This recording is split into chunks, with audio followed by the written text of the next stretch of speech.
오늘 말씀은 바벨론 왕 느부갓네살이 꿈을 꾼 후에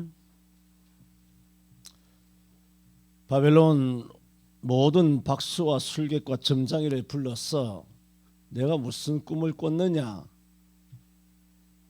이런 말도 안 되는 질문을 던지고 있습니다. 일상적으로는 자기가 꾼 꿈을 이야기하고 이 꿈이 길몽이냐 흉몽이냐 묻는 것이 순서인데, 꿈 이야기도 안 해준 채로 내가 무슨 꿈을 꿨는지, 그리고 그 꿈을 해몽까지 하라고 하니 기가 막힐 일입니다.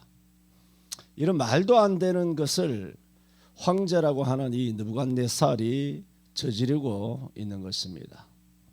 그 말을 들은 갈대아 술사들은 너무나 어이없고 황당하여 역사적으로 그 어떤 왕도 이런 것으로 물은 자는 말하기를 절대로 잊지 아니하였나이다.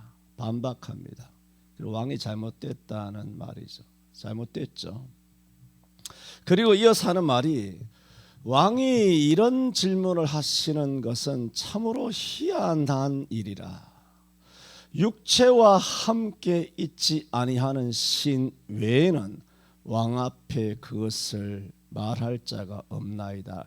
신이 할 수 있지 인간으로는 불가능한데, 우리가 아무리 술객이고 박수고 점장이라 하더라도 우리는 다 인간인데, 우리가 신입니까? 신에게 물어야 될 것을 왜 인간에게 묻습니까?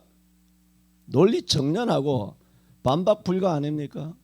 그런데 웬걸 느부갓네살이 더 대로하고 진노하여 바벨론 전 지경에 있는 박수와 술객과 점쟁이를 한 마리도 빠지지 말고 다 잡아서 척살하라는 엄명을 내리게 됩니다. 그때 이 일로 인하여 다니엘과 세 친구도 생명의 위협에 놓이게 되는데, 다니엘은 왕의 시위대 장관 아리옥이 느부갓네살의 명을 받고 급히 나가서 명을 시행하려고 하는 마당에 다니엘이 지혜롭고 명철하고 슬기로운 말로 아리옥에게 묻기를 무슨 일이뇨 하며 일의 상황을 다 듣게 됩니다. 그때 다니엘이 느부갓네살 왕에게 들어가서 구하기를 기한하여 주시면 그 해석을 보여드리리이다 합니다. 오늘 16절에 본문은 17절입니다만 오늘 14절부터 아마 말씀을 봐야 합니다. 16절에 다니엘이 들어가서 왕께 구하기를 기한하여 주시면 왕에게 그 해석을 보여드리겠다 합니다. 저는 오늘 청년의 헌신 예배를 맞아서 여러분 일생을 살다 보면, 여러분 청년들도 마찬가지입니다만, 일생에 개인적이든 가정적이든 위기가 오게 됩니다. 참 어려움에 봉착, 그 난관을 맞닥뜨릴 때가 있습니다. 그래서 제가 자주 언급하는 것이죠. 무슨 농담이 아니고 지나가는 말이 아니고, 나는 절대로 내 나이보다 한 살도 뒤로 가고 싶지 않습니다. 왜? 그 고생 내가 또 해야 되느냐를. 군대 다시 가는 것보다 더 심한 것입니다. 인생을 왜 다시 삽니까? 왜 10년 젊어집니까? 왜 20대 청년 니 때가 좋다고 이런 뭐 설레발을 하며, 왜 젊을 때를 왜 돌아가면 그 개고생을 내가 또 해야 됩니까? 이제 조금만 있으면 천 나가게 생겼는데, 조금만 있으면 내가 장학금 받게 생겼는데, 내가 또 나가서 알바해야 돼요 또? 시급 받아가면서 해야 되냐고요. 그래, 청년들은 아직도 살 날이 많지 않습니까? 그래, 오늘 청년 헌신 예배를 맞아서 앞으로 살아갈 때 위기의 순간들이 오게 되면, 오늘 이 본문의 다니엘과 다니엘의 세 친구들이 어떻게 행동하였는지를 말씀을 드릴 텐데, 그와 같은 말씀을 통해서 우리 교회 청년들 모두가 다니엘의 좋은 친구 셋 좋은 친구 다니엘, 서로 간에 좋은 청년 동무가 되었던 것처럼, 오늘 우리 교회 청년들이 서로 영적으로 좋은 동지, 동력자, 좋은 청년 동무가 되기를 바라서 오늘 몇 가지로 말씀을 드립니다. 먼저 드리고 싶은 말씀은, 하나님께서는 느부갓네살로 꿈을 꾸게 하셨습니다. 이 꿈을 꾸게 하신 것은 놀라운 일인데 그냥 무슨 개꿈, 길몽, 흉몽 그런 차원이 아니라 이건 하나님께서 그 꿈을 집어넣어 주신 거예요. 인류 역사가 앞으로 이 친구 이 느부갓네살이 바벨론 아닙니까? 그 다음에 페르시아가 들어서고 헬라가 들어서고 로마가 들어서는 약 900년 8,900년간의 긴 세월, 로마로 말하면 뭐 1000년 넘어가지만은 이런 1000년간의 앞으로 있을 세계 역사를 느부갓네살에게 보여주시려고 그에게 꿈을 주신 것입니다. 그리고 이런 꿈을, 이런 하나님이 직접 주시는 꿈이고 이런 세계 역사에 대한 비밀을 꿈을 통하여 느부갓네살에게 확 보여주시니 이걸 도대체 바벨론에 있는 그런 우상과 무당과 신접한 박수와 술객과 점쟁이가 가히 하나님의 뜻을 알 턱이 없지 않습니까? 이건 누구도 알 수가 없는 겁니다. 하나님이 보여주지 아니하시면. 그러므로 제가 첫 번째 말씀드리고자 하는 것은 느부갓네살로 하여금 이런 꿈을 주시고 꿈을 꾸게 하신 이유가 뭡니까? 그것이 벌써 뭡니까? 하나님만이 참 신이심을 나타내기 위하여. 그래서 꿈을 주신 것입니다. 그것을 첫 번째 말씀을 드립니다. 11절에 제가 말씀을 드린 바가 있습니다마는 왕이 물으신 것은 희한한 일이라 육체와 함께 거하지 아니하는 신들 외에는 왕 앞에 그것을 보일 자가 없나이다 라고 꿈을 이야기해라, 꿈을 해몽해라 하는 느부갓네살 왕 앞에 이렇게 말하면서 바벨론 술사들이 이런 고백을 하는 것은 이런 사람으로서는 할 수 없는 일이었다라는 것을 바벨론의 모든 학자와 지식층, 모든 그런 박수들로부터 이미 그런 고백을, 항복 고백을 하나님 받아내는 겁니다. 보세요. 이런 꿈을 주심으로 뭐라고 말했습니까? 하나님만이 참 신이심을 드러내신다는 거예요. 하나님만이 참 신이심을 드러내기 위한 절차가 뭡니까? 이 세상의 모든 지능을 가진 인간들은 항복하는 항복 문서부터 받아낸다는 겁니다. 항복했죠? 이것은 인간들과 함께 거하지 아니하는 신들 외에는 왕 앞에 보일 자가 없나이다라고 인간 세상의 두뇌들, 인간 세상의 상류층, 지능이 좀 있고 배웠다고 하는 그 학자층에서부터 포기를 하는 것입니다. 신만이 할 수 있습니다. 우리는 못합니다. 그런데 이 술사들의 이와 같은 참신 고백에 대한 것이 매우 독특한 경우에는 독특한데, 왜냐하면 여러분 성경에 많이 보면 출애굽에 하나님께서 한 가지 기적과 10가지 재앙을 통하시고 홍해를 가르시고 많은 기적을 행했지 않습니까? 그랬을 때에 바로나 이스라엘 백성들이나 바로의 애굽의 모든 백성들이나 모두 다 이스라엘의 신이 참 신이시구나 라고 깨닫게 된 것은 하나님의 능력을 목격한 이후에 하나님이 참 신이시구나 고백합니다. 그런데 지금 말씀드리는 게 뭡니까? 이 애굽의 박수와 술객과 점쟁이는 지금 하나님의 능력을 봤어요, 못 봤어요? 다니엘이 꿈 해몽했습니까? 꿈을 이야기했습니까?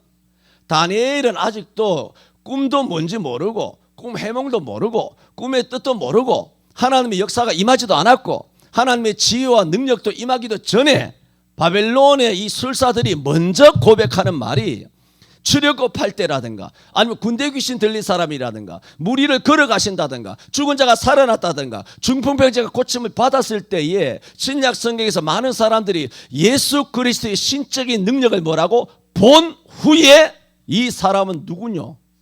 참으로 기이하도다 하며 다 놀란다 말입니다. 그런데 이 박수와 술객들이 고백은 놀라운 것은 하나님의 신적 능력이 있기도 전에, 능력을 베푸시기도 전에 그들 스스로 입을 벌려서 사람과 함께 거하지 아니하는 신 외에는 왕의 질문에 답할 수 있는 사람, 꿈을 보일 사람도 없고, 뭐 꿈을 이야기해 줘야지 내가 이야기를 하지, 꿈을 내가 무슨 꿈을 꿨는지 이야기하라고 하니 이게 무슨 얼토당토 않는 일 아닙니까? 내가 지금 무슨 생각하게 하는 거와 똑같은 거 아닙니까? 이거 뭐 장난칩니까 지금? 사람 목숨 가지고?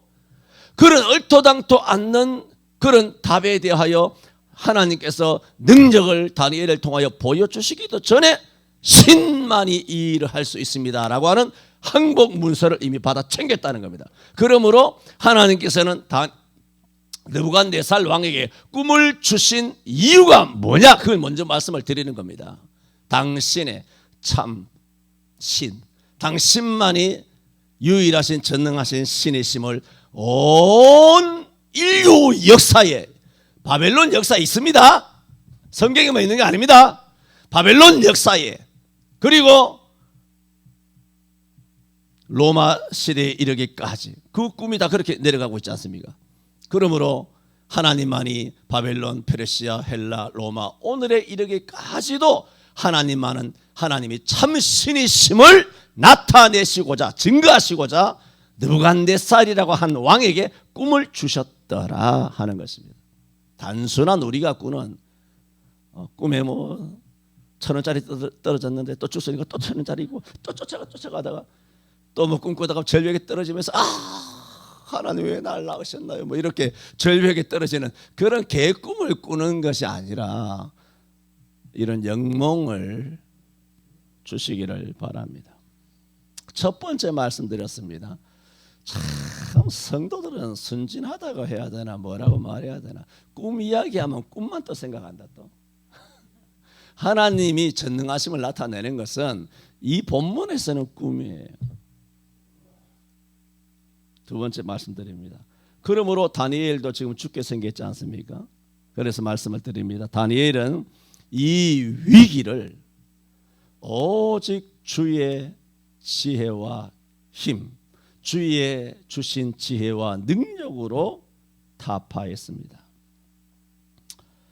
다니엘서의 주된 교훈은 하나님께서는 인간의 모든 일을 주관하시고 계실 뿐만 아니라 인간의 모든 역사는 하나님의 손에 달려 있으며, 그리고 인간 역사의 종지부도 하나님이 찍으신다는 거예요.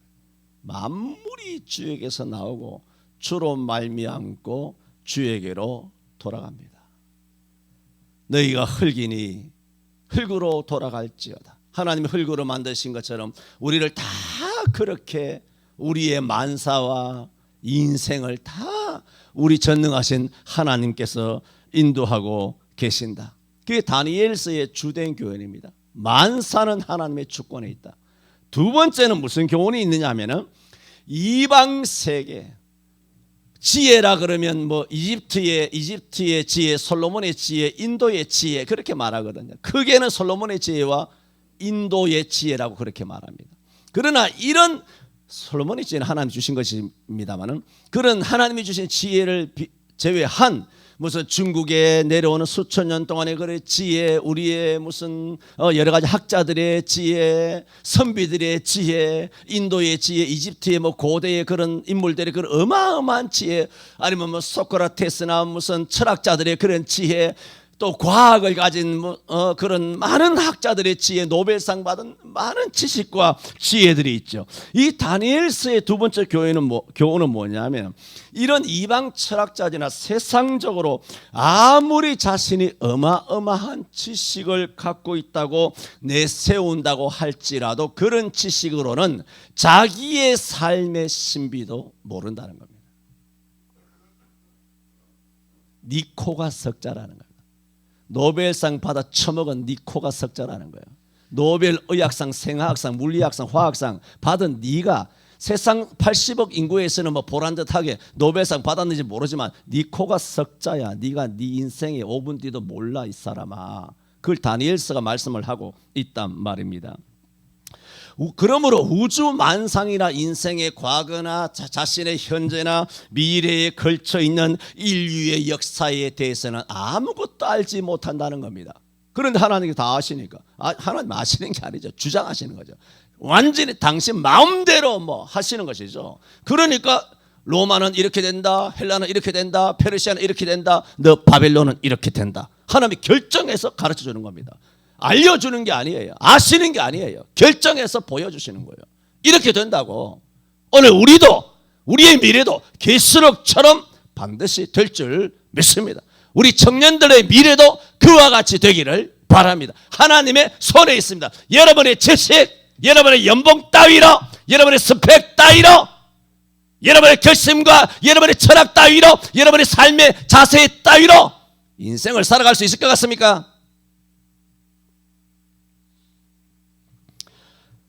왕이 대노하여 바빌론 모든 박사를 다 멸하라 한 위기의 순간에 다니엘이 왕에게 들어가서 기한하여 주시면 그 해석을 보여드리리다라고 했다라고 말했지 않습니까? 이렇게 다니엘이 말하자면 이 세상의 왕과 박수와 술객과 점장이들은 인간과 함께 하지 아니하는 신들 외에는 왕 앞에 보일 자가 없나이다라고 결론을 내렸지 않습니까?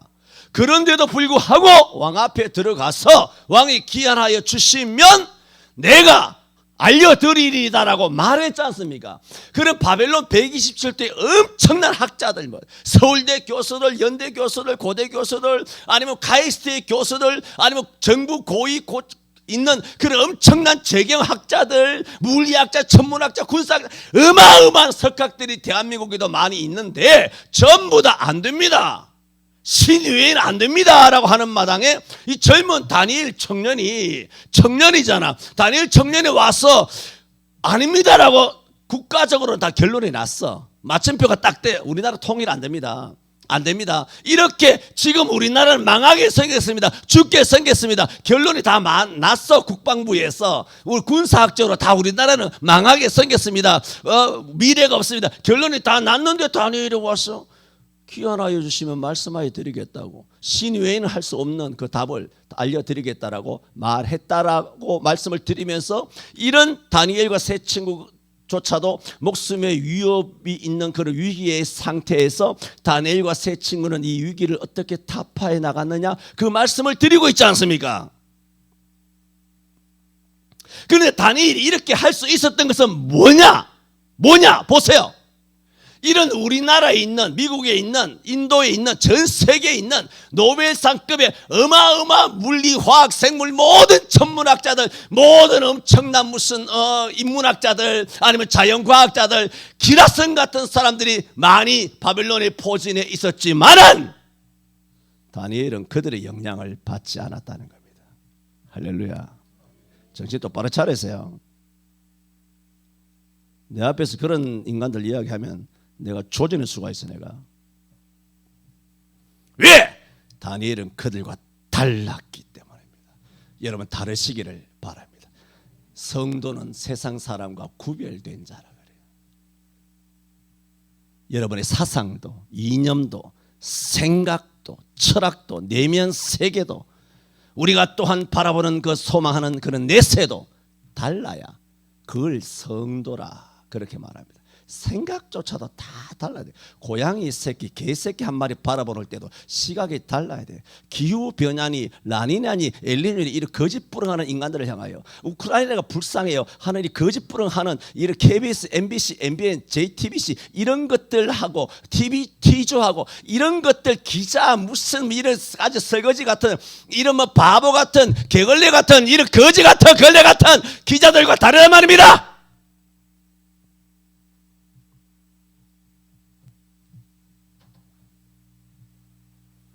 목사가 돼가지고 그런 떨거지들의 사상과 같으면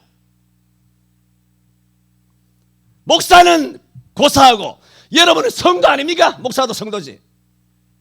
소위 하나님의 아들과 딸된 성도가 세상 거지들과 같은 똑같은 생각을 가지고 살아간다면 지금 말씀드리는 것은 다니엘은 그러지 않았다는 겁니다. 근데 다니엘이 어디 살고 있었어요? 바벨론에 살고 있었잖아요. 서울에 살고 있었다고. 날 때부터 태생의 대한민국 사람이야. 그런데도 바벨론의 영향을 받지 않았더라는 겁니다.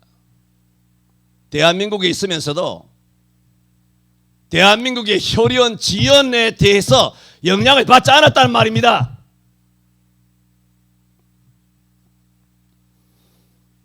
지금 다니엘이 어떻게 이런 일을 타파해 나갔느냐? 왜 그들과 전혀 다른 의견을 가질 수 있었느냐? 그들로부터 영향을 받거나 현혹되지 않았기 때문입니다.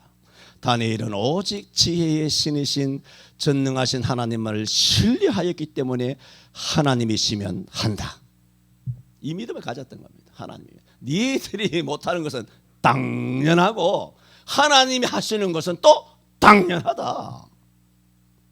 그래서 20절에 다니엘이 말합니다. 다니엘이 말하여 가로되 영원 무궁히 하나님의 이름을 찬송할 것은 왜? 지혜와 권능이 그에게 있음이로다. 바벨론에 있지 않다는 겁니다. 석학들, 무슨 박사들, 길거리 돌멩이처럼 차이들 많은 그런 박사들이 아니란 말입니다. 지금 대한민국 꼬라지는 한 집 건너 하나, 미국에서 소위 공부하고 박사 대가리에 씌고 왔다는 목사들이 다 교회를 차지하고 있어요. 한 집 건너 하나입니다. 그게 희소성이 있는 줄 압니까? 희소성이 있어야 어이롭다는 것도 아니에요. 희소성이 그 가치를 가진다는 얘기도 아니라 못된 것만 배워가지고 교회를 목회를 한다고 이것들이.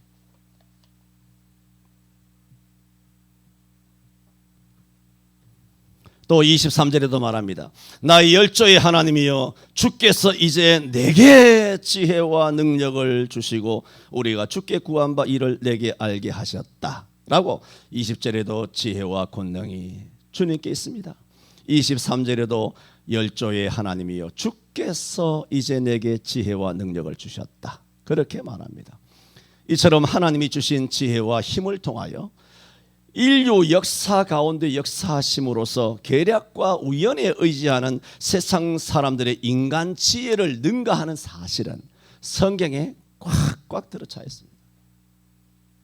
성경 전체는 인간의 지혜로 살아가는 세력과 오로지 하나님이 주시는 지혜와 능력과 힘을 의존하여 살아가는 세력들의 영적인 전쟁입니다. 여러분 아시는 것처럼 느헤미야 6장에서도 보면 바벨론에 70년 사로잡혀 갔다가 돌아온 귀환민들이 무너진 예루살렘 성전을 수복하고 무너진 예루살렘 성벽을 쌓을 때 산발락과 도비아라고 하는 그 회방꾼이 이스라엘로 하여금 성벽을 짓지 못하도록 회방합니다. 그래서 총독 느헤미야에게 편지를 보내서 오라, 우리가 한번 얼굴 한번 보고 한번 서로 한번 대화해보자, 소통하자, 소통해야 되지 않겠느냐. 내가 오래전부터 이야기했죠. 소통이 옳은 게 아니라고. 한번 만나자, 한번 대화하자, 소통하자. 그게 계략인 거예요. 계략. 그래서 편지를 보낸 겁니다. 그런데 그 말이 느헤미야는 잘라버렸습니다. 무슨 귀신 신나를 까면서 소통이냐.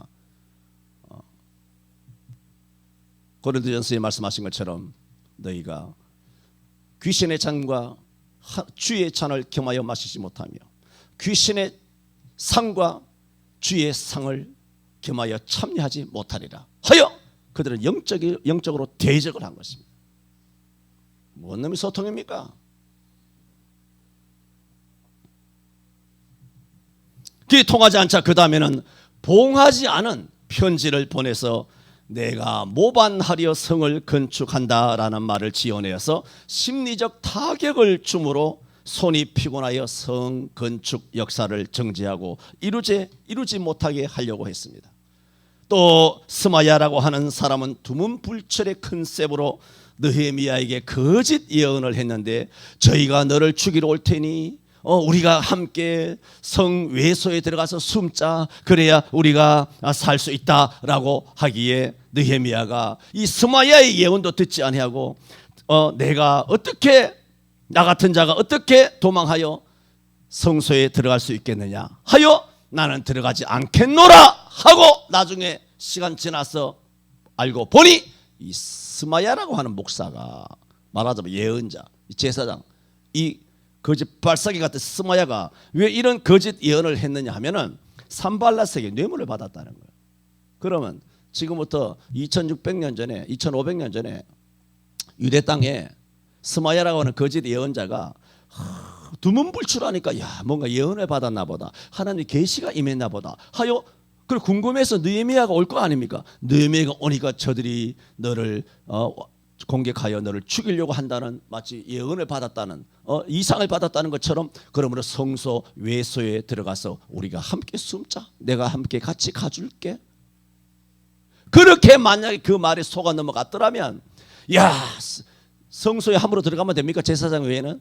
그런데 느헤미야가 자기 한 목숨 구원하려고 아주 벌벌 떨고 공포에 질려가지고 겁에 질려가지고 저쪽에 산발랏의 위협과 그다음 편지 한 통에 쫄아가지고 아무로 들어가서는 안 되는 성소에 들어가서 숨었다. 하나님의 성전을 더럽혔다.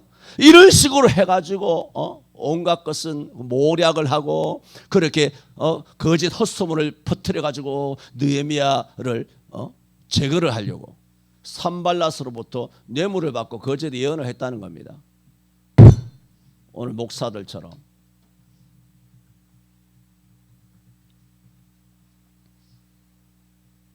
참 어리석어요. 옛날에 우리 60, 70년대에 선거할 때 막걸리 먹고 이제 표 던져주고 그렇지 않습니까? 막걸리 먹고 수건 한 장 먹고 밀가루 한 포대 받고 뭐 표. 난 참 어리석다고 생각해요. 백성들이 하여튼 민초들은 어리석어요. 막걸리 주면 받아 먹고 안 찍으면 되잖아요. 목사들도 병신인가? 정치권에서 뭐 이래라 저래라 청와대 참모 수석들 보내가지고 이 지랄 저 지랄 하면은 받아 먹을 거 다 받아 먹고 그 다음에 강단에 서가지고 주님의 뜻대로 선포하면 될 거 아니에요. 그리고 선포하면 찔러준 돈이 적어서 그런가 하면 더 갖고 올 거 아니에요. 할렐루야. 목사들이 좀 지혜를 좀 받았으면 좋겠어. 그래야 대박 나서 또 성전 다시 지을 거 아니야. 돈 많이 받아가지고. 저기 어디 인천 앞바다에 그 좋은데 땅 한 10만 평 주세요. 그래 준다. 등기 딱 넘겨놔한다. 또 들이다 들고 까고 말이야. 그랬으면 얼마나 좋았을까 싶습니다만은 이런 각종 속임과 거짓에 느헤미야가 지금 뭐라고? 다니엘처럼 휘둘리지 않았다는 겁니다. 그걸 이야기하는 겁니다. 여러분 에스더와 모르드게가 휘둘렸습니까?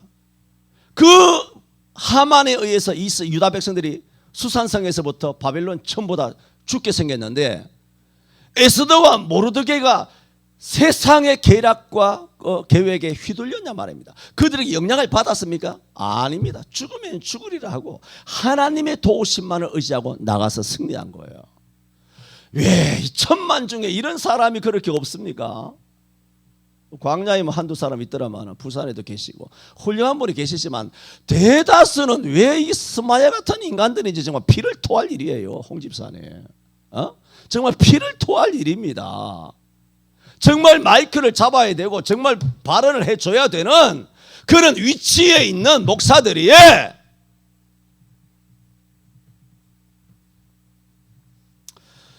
다니엘이 이런 생명의 위기가 왔을 때 어떻게 극복했느냐 말씀드린 겁니다.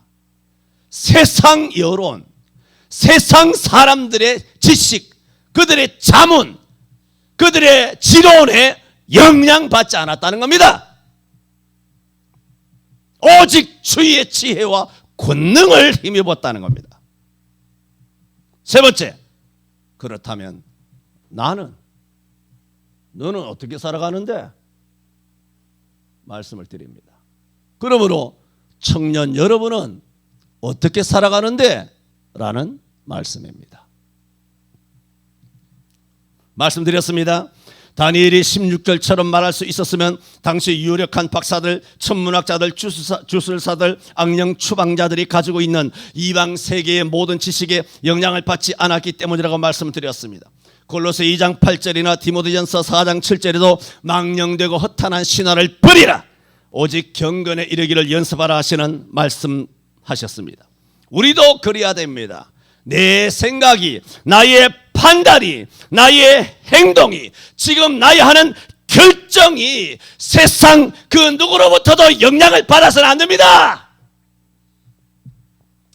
자주 이성주 선교사님이 저한테 말씀하세요. 작년에도 금년에도 오시면 목사님 제가 살아있을 때 모스크바 한번 오세요. 거기서부터 크루즈 여행해가지고 동구 저기 발트인가? 발트 아니지 저기 가서 스웨덴 아니면 스웨덴에서 노르웨이, 핀란드, 그 피오르드 그쪽으로 상트페테르부르크, 레닌그라드 그쪽으로 해서 내가 있을 동안에 현직에 있을 동안에 오셔서 한번 여행을 해 주십시오. 꼭 오십시오. 여러 번 말씀을 드리고 또 우리도 한번 다 같이 한번 가자. 뭐 그런 이야기를 뭐 한 적도 있습니다만은. 그래서 내가 가고 싶지만 못 간다 그랬습니다. 가더라도 저는 가면 6박 6일? 왜? 주일날 돌아와야 되니까. 집에서도 그랬어요. 내가 이 강단에 서가지고 주일 지켜야 된다고 그렇게 핏대 세워놓고 설교를 해놓고는 해외여행이라고 쭉 가버려. 이거 이런 놈이 다 있어 이거. 여러분 우리 노회에도 해마다 경년제로 한 해는 국내 호텔을 잡아서 목사 장로 기도회라고 노회에서 한 3박 4일 동안 해요. 국내 여행 뭐 경주를 간다 뭐 남해를 간다 순천을 간다 뭐 전주를 간다 뭐 이렇게 1년에 한 번. 또 한 해는 해외 여행을 해요. 뭐 얼마 전에 중국 역병 때문에 3년 동안 못 다녔지만 지난번에 말씀드렸잖아요. 3월 달에는 성지도 아닌 이스라엘에 소위 성지 순례 간다고 잘 모르지만 14박 15일 해가지고 주일 끼어가지고 목사님들 다 갔다 왔단 말입니다. 그거 뭐예요? 그래서 내가 우리 이성주 목사님한테 그렇게 말했어요. 내가 옛날에 폴란드를 갈 때 있었다. 그런데 내가 갔을 때는 내 자의적으로 간 거 아닙니다. 내가 폴란드를 3주간 갔었는데 3주 같으면 주일을 2번인가 3번인가 빼먹은 거거든요. 그때 간 것은 내가 자의로 간 것이 아니라 폴란드 수도 바르샤바에 있는 바르샤바 침례 신학 대학의 총장이 날 오라고 세미나 초청을 해서 간 거다. 그래 가서 애들하고 세미나하고 한국교회에 대해서도 한국교회 역사에 대하여 한국교회 부흥에 대하여 성령의 역사에 대해서 이야기하고 주일날은 바르샤바에 있는 바르샤바 침례교회 바르샤바의 제일 큰 교회 큰 교회에서 주일날 오전 11시에 내가 가서 설교를 했다. 그리고 폴란드 여러 전 지역으로 다니면서 그 목사님들마다 가서 교회 설교하고 기도에 참석하고 해서 주일을 지켰어요 내가.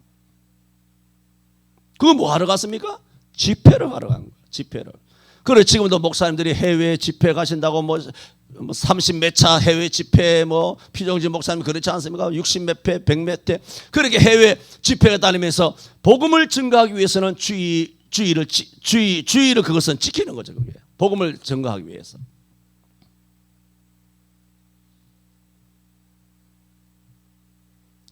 그러니까 목사님이 오셔도 14박 15일 해서 먼 러시아 와서 뭐 4박 5일 뭐 왔다가 갔다가 뭐 이러고 비행기 타고 왔다 갔다 하다가 뭐 구경도 못 하겠습니다.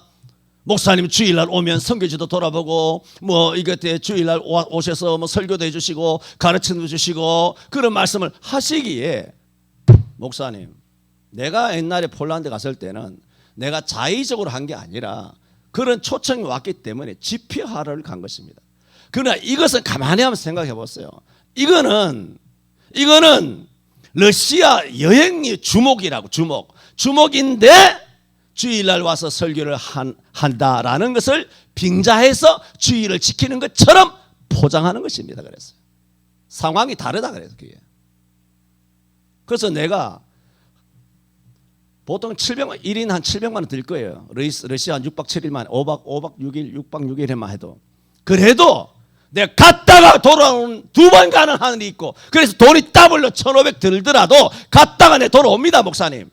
돈 많이 벌 때까지 기다려주세요. 그랬습니다. 어느 세월에. 그렇게 갔다 올 수 있도록 돈 많이 벌게 해주세요. 그랬어요.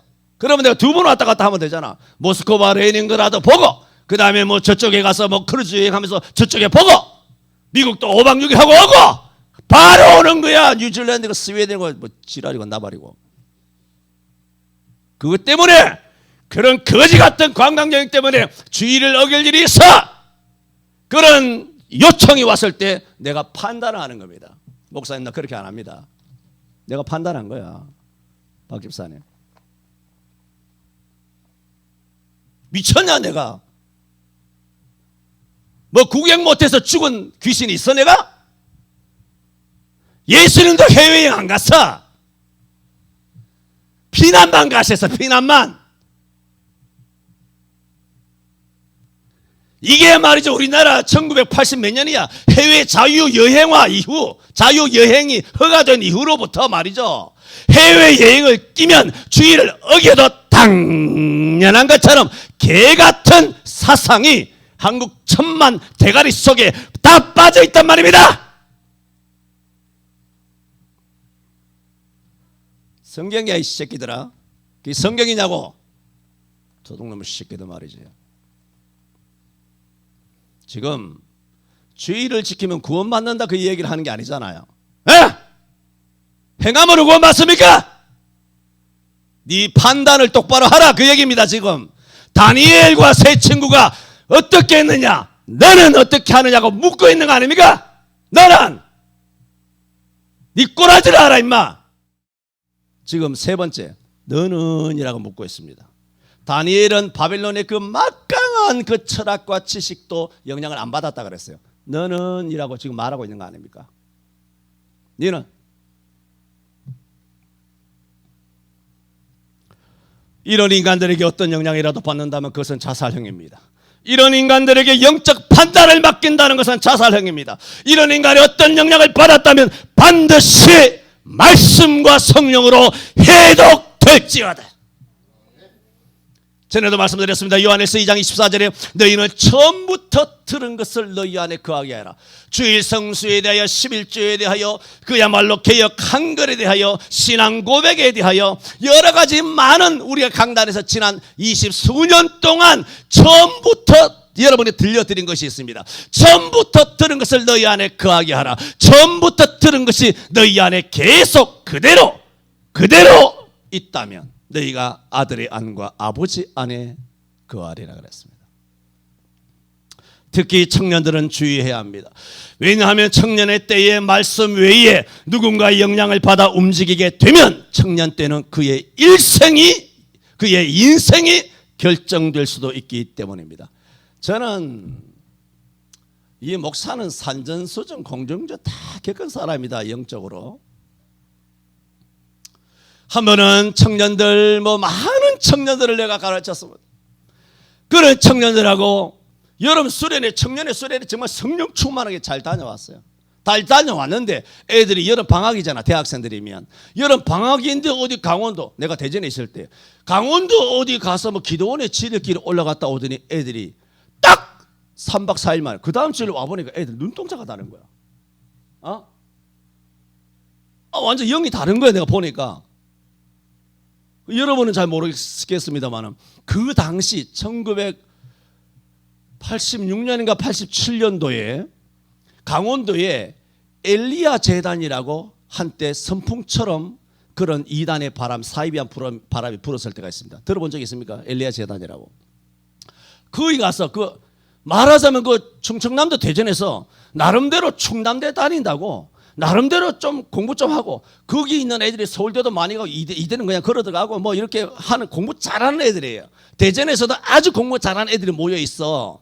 충남대 가면 자기들 대학부에서 명함도 못 내밀어. 충남대가 따라진 것처럼 해가지고. 왜? 다른 애들 다 서울대 들어가고 고대 들어가고 연대 들어가고 카이스트 가고 이러거든. 그래 충남대 지방대 가지고 명함도 못 내밀 정도의 대학부 수준이었어요. 전국에 그 당시 예배고사인지 무슨 학력고사인지 그때 전국에 2등이 우리가 가르쳤던 내가 전도사로 있을 때 고3 애가 전국 수능 봐서 전국에 2등이 나왔어. 걔가. 그럴 정도로 충남대 나와가지고 어디 명함도 못 내밀어요. 하여튼 똑똑한 애들이야. 그런데도 3박 4일 만에 완전 영적으로 대가리가 뒤집어진 거예요. 와, 이걸 내가 이 교회에서만 겪은 거 아닙니다. 진짜 아차하면 휩쓸립니다. 영적으로. 생각해보세요. 백신 맞는데 시간이 오래 걸립니까? 백신 맞는데 1년 12달 이거 주사기를 집어넣고 있습니까? 아차하면 쑤시는 겁니다. 아차하면. 그걸 골로 가는 거죠. 답이 없어요.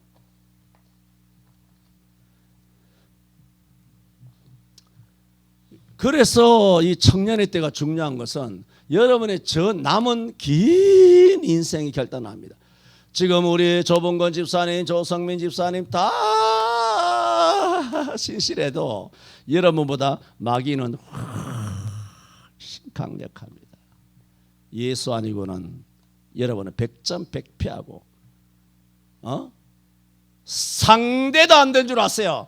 하와를 통하여 아담을 딱 잡아뜨리듯이 여러분의 형제나 부모나 혈연을 통하여 선후배나 동료, 직장을 통하여 여러분 한순간 딱 박영 집에서 조심하셔야 됩니다. 딱 조집니다. 너 형 백신 맞았냐? 잠언 4장 23절에 무릇 지킬 만한 것보다 더욱 내 마음을 지키라. 생명의 근원이 이에서 남이라. 그게 뭐냐? 마음을 제대로 지키냐 못 지키느냐는 생명과 직결된다는 겁니다. 그 생명이 육신의 생명이겠어요?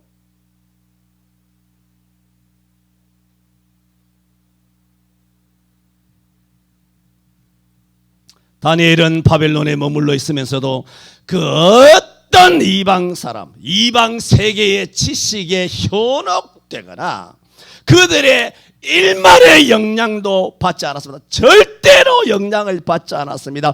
오직 하나님이 주신 말씀과 처음부터 들은 그 신앙 그대로 살았습니다. 내가 그렇게 하고 있잖아. 65년 동안.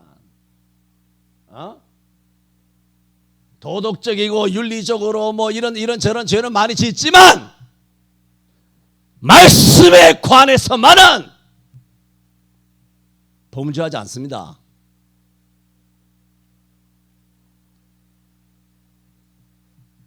마지막 네 번째로 다니엘은 이를 위하여 동무들에게 함께 기도하기를 청했습니다. 그래서 오늘 17절에 이에 다니엘이 자기 집으로 돌아가서 그 동무 하나냐와 미사엘과 아사라에게 그 일을 고하고 하늘에 계신 하나님이 이 은밀한 일에 대하여 긍휼히 여기사 자기 다니엘과 동무들이 바벨론의 다른 박사들과 함께 죽임을 당치 않게 하시기를 그들로 뭐라고? 구하게 하니라. 함께 기도하자는 겁니다. 우리 청년부들에게 그리고 우리 청년부원들 서로가 이런 사드락 메삭 아벳느고 다니엘처럼 정말 긴요한 목숨의 그런 위태로움 아니면 내 개인의 인생의 위태로움이 있을 때 함께 기도하는 좋은 동무 서로가 되어줄 수 있기를 바랍니다. 서로가 그렇게 되어야 돼요. 너무 만으로만 붙어서 있어서 살지 말고 서로 사랑하면서 그렇게 해야 돼요. 그런데 지금 조금 더 높아심의 부연해서 말씀드리고 싶은 것은 이렇게 함께 기도하되 그것은 동일한 간절함이어야 해요. 함께 기도해 주세요. 그래도 나는 굉장히 간절한데 상대방은 그냥 안 간절할 수 있어요. 그렇잖아요. 전혀 안 간절해요. 그만큼 피부에 안 하다 할 수 있어요. 그러면 좋은 동무는 아니죠. 그냥 동무지. 어이 동무. 이 반동문자 아니야 동무. 좋은 동무란 뭐냐? 어떤 기도를 하자고 했을 때 이 기도 제목이 하나의 기도 제목을 가지고 같이 기도하실 때 똑같은 간절함으로 기도할 수 있는 사람, 똑같은 믿음으로 기도할 수 있는 사람. 이 친구들은 그랬다는 겁니다. 그렇잖아요. 그러니까 하나님께서 19절에 기도하니까 이에 바로 이 은밀한 것이 밤의 이상으로 다니엘에게 나타나 보이매. 할렐루야. 어떻게? 다니엘이 세 친구한테 기도를 구하고 그래 기도를 하니 다니엘이 기도만이 아니에요. 이런 좋은 동무와 기도하니 이에 뭐요? 함께 기도하니 그거죠. 하나님께서 이 밤에 이상으로 다니엘에게 보여주신 것입니다. 저는 오늘 청년의 헌신 예배를 맞아서 좋은 청년 동무에 대하여 말씀드렸습니다. 이런 서로 좋은 청년 동무가 되시기를 바랍니다. 기도합니다.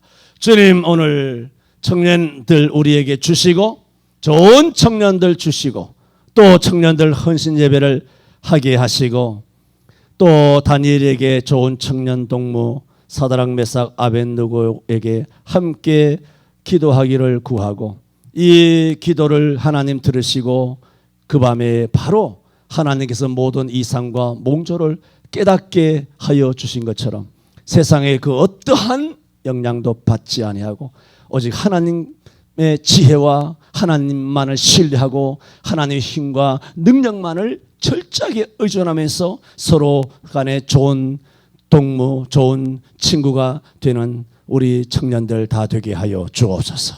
예수님 이름으로 기도하옵나이다. 아멘.